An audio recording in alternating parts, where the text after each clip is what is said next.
Thanks for coming. It's a pleasure to have you. I'm so happy to be here. Good. Thank you, Leslie. I'm just going to archive this and put an introduction to the recording to say that today is November 2nd, 2015, and I'm in Merle Davies, room 8 on the Beaverton Hill High School campus, recording Carolyn Schell, who's class of 1961, and my name is Leslie Franks. So, 1957, you were a freshman here. Yes, I was. I would love to know what girls had to wear to school. Oh my goodness, it was so different. Girls were not allowed to wear pants. And actually, we didn't even wear pants out when we went out after school. We always wore dresses. In the spring and fall, we would wear full skirts with petticoats. And the petticoats were starched with Jell-O so that they would be nice and crispy and would make your skirts stand out. Then in the wintertime, we would have skirts and sweaters. White bucks were huge, and we had matching socks and sweaters. What are white bucks? White bucks were shoes. Okay. And they were, I guess you would call them an Oxford. That was all white, and you had to polish them almost every day to keep them white so that when you went to school you looked really spiffy. Huh. And what do you mean by starching with Jell-O? You would take the Jell-O, the unflavored gelatin that didn't have any sugar or anything in it, put it in water, and then you would take your petticoat, put it in that, and it was like a starch. And then you'd let it dry, and then it would be very stiff, and you'd put that underneath your skirt, and then it would be, your skirt would be full. And that was the style. And during that time, hoops were also popular, and these would be hoop skirts, that great big, almost like the hula hoops, but you would put those underneath your skirt as well, so that it would stand out, and that was very popular for quite a while. They were comfortable to sit in and go to school in? Well, not so much, but you know, it was all about how you looked. And of course, we didn't wear any kind of sweatshirts or anything like that. You had to wear a cotton blouse and or a sweater, depending on the weather. What about the boys? The boys were not allowed to wear jeans, and my husband was also in the class of 1961, so I questioned him. And he said he wore cords. He remembers having a pair of white cord pants and a brown cords. And then they had to wear a button-down shirt, no T-shirts. So quite a bit different in those days. And what was the Beaverton High School campus like in your memory? It was quite a bit smaller than this. There have been some additions. This school, of course, was Merle Davies' grade school when I was in school. And so this was the biggest class that went into Beaverton High School as freshmen. And then the high school had a cafeteria, and we had a gym. I played in the band, so we had a pretty good band, and we also had a good football team. Sports were important, so I went to every football game as part of the marching band, and we also played for the basketball games, and basketball was also very important. There were not a lot of sports for girls. Almost all the sports were for boys. Girls might have been playing some volleyball, but that would probably have been it. The other thing was there were a lot of extracurricular activities. I joined a future nurses club and a future teachers club. So there were clubs after school that you could join if you wanted to. But the opportunities for sports for girls were just not at the high school? Not that I remember. At least I was not involved in them. I did 2 years of PE, and that was what was required for the girls.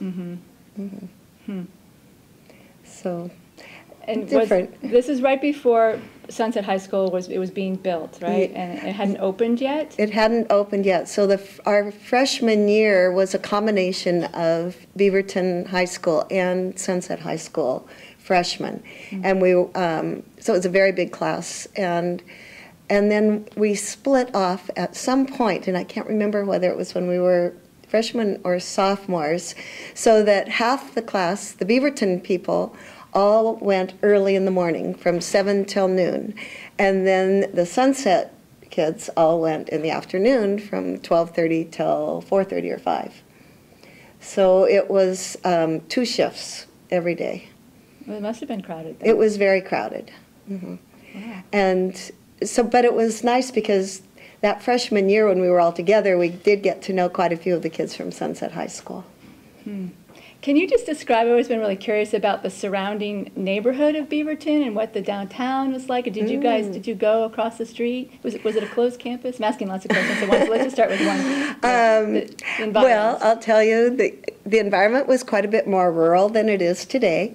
But the train tracks were there, and there was, I don't know if you were supposed to go off campus for lunch. I didn't, but my husband says he did, so I'm sure there were people that did. There was a Dairy Queen, I think across the street, and another little ice cream shop. The railroad tracks went over to Lombard, and I was asking my husband about that, and he said, well, the tracks actually went up and over the road, and which I don't quite remember that, but it was not the smooth highway that we have today.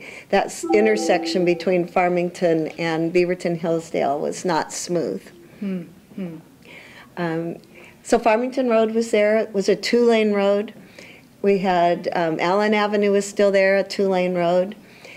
Most of the other roads, Erickson was there, but there was not a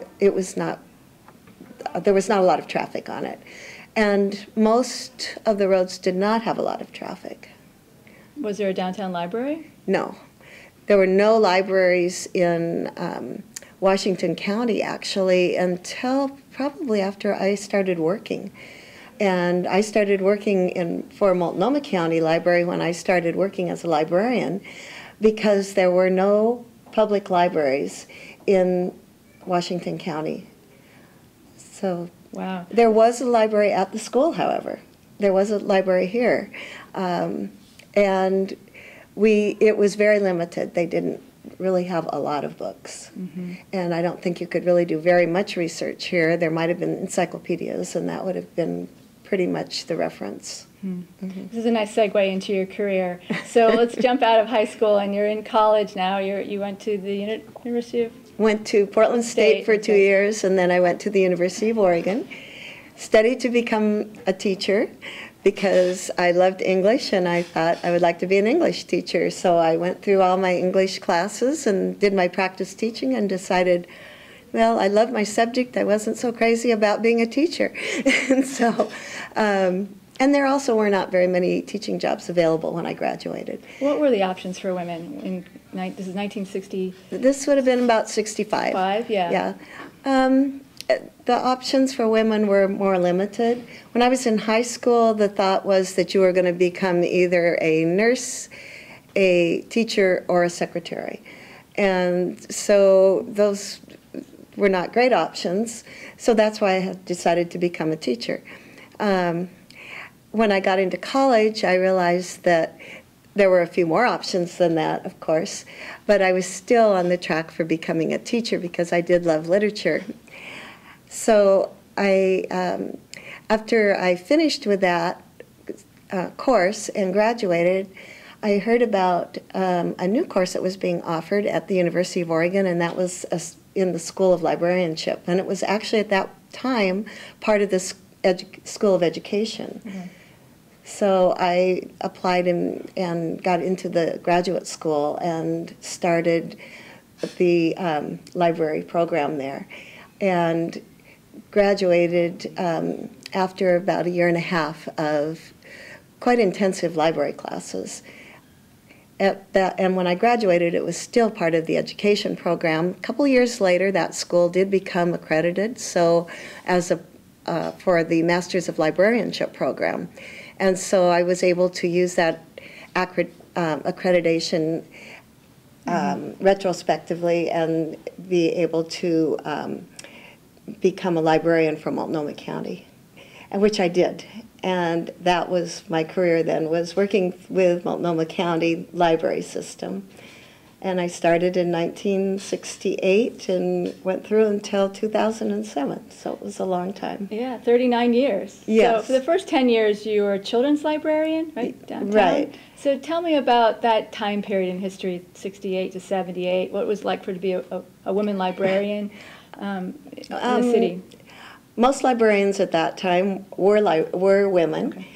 There were a few men that were starting to go into librarianship, but not very many. I, by that time, had 2 babies and could not work full time.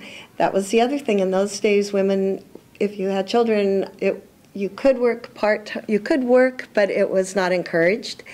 So childcare was a real issue. It was very hard to find childcare. So I was able to find childcare for a part-time job. And so for those first 10 years, I worked part-time and as a substitute.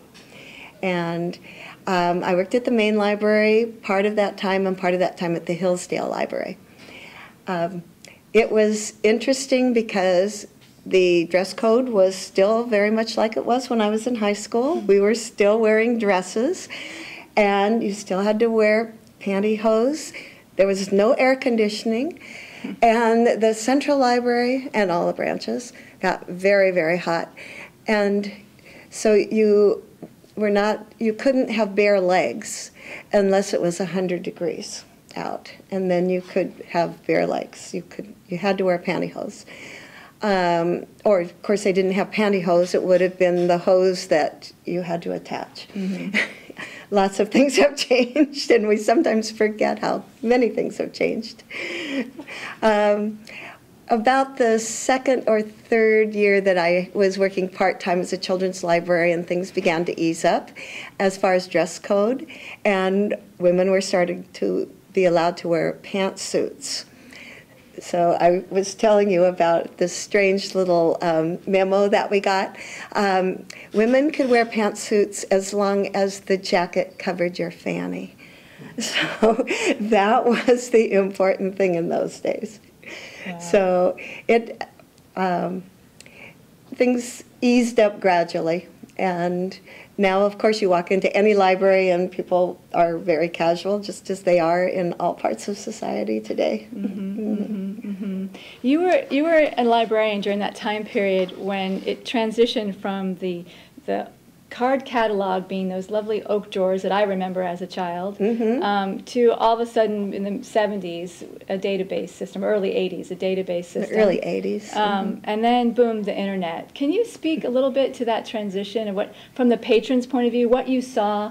This was a hard transition. It was, from the patron's point of view, probably the beginning part was they didn't have to worry so much about, because when I first started, we were pulling cards. People were writing down their names, and we would file the cards, and we would put a slip into the book telling you when the book was due. Then pretty soon, as the database became more and more prevalent, we would put the code numbers on each book, and the books were then entered into a database that was, I think, done overseas. So the librarians actually did not have to record all of the information that was on the book card catalogs, catalog cards, mm-hmm. I'm sorry. We did not have to record that information. It was done for us. And so that information came through, and the first thing that people would notice is that their book would then be checked out with a machine. And that was fine as long as you put in a date due card. And for many years, we had to put in date due cards because people expected that their library books would have date due cards in them. Pretty soon, they would get a receipt that would give them all the information they needed as well as the date due, and they didn't need that other card anymore. But that took quite a while. So that would have been probably well into the 80s. Then in maybe the early 90s, we started transitioning the patrons from the card catalog to a database.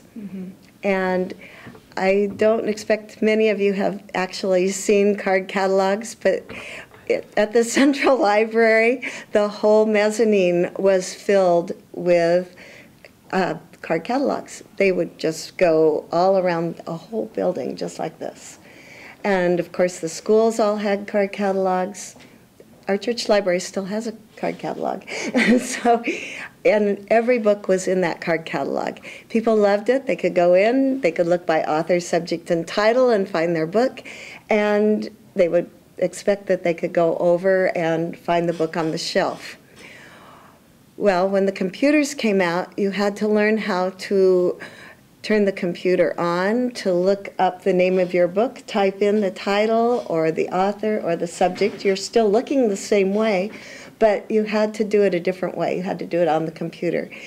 And it was a big learning curve because most adults had not had any contact at all with computers. Computers were brand new.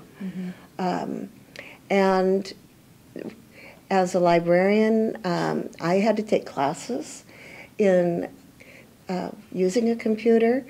I went to many conferences of learning computers. It was like learning a brand new language. It was completely out of our experience.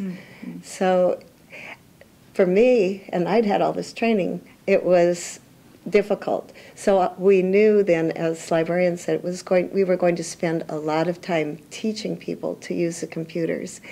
And that was part of our job as librarians then, is we had classes for the public so that they could learn to use the card catalog.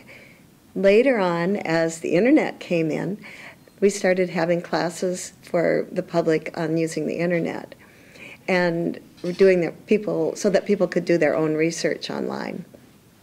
They still do that in libraries, because libraries are the place where you start learning, you learn how to find information. I think you mentioned a little bit about how there was such a shift in the patron for applying for jobs. That was huge. For many years we would have a notebook with all the jobs in the area that were available, and people would come in and they'd go through the notebook and they'd write down the jobs that they thought they might be interested in and the phone numbers, and then they would call. Well, that changed with the internet because people had to look up the jobs that they were interested in. Then they had to fill out the forms online, and that was very difficult because, as I said, most adults, even today, many of our adults have not used computers, and it's very hard to go in, find a job, and then fill out an application online and get that over to a prospective employer. So that was one of the things we spent a lot of time teaching. It's a big shift, yeah. It was a huge shift. What were some of the harder things about being a librarian?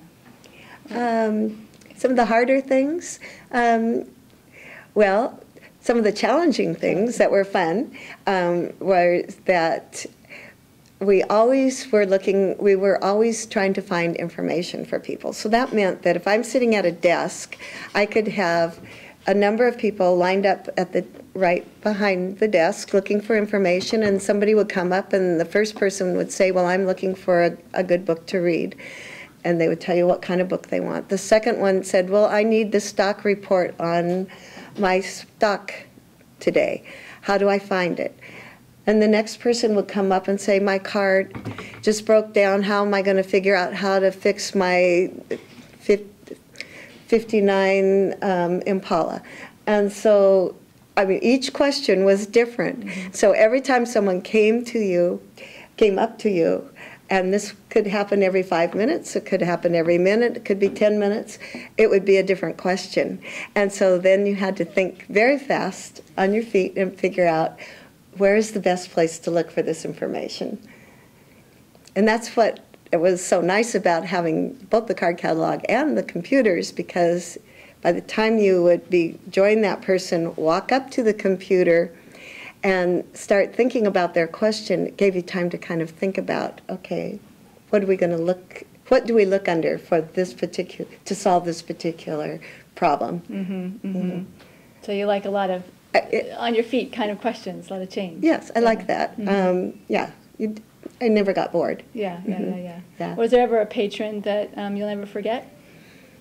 We had lots of interesting patrons. Some of our patrons, I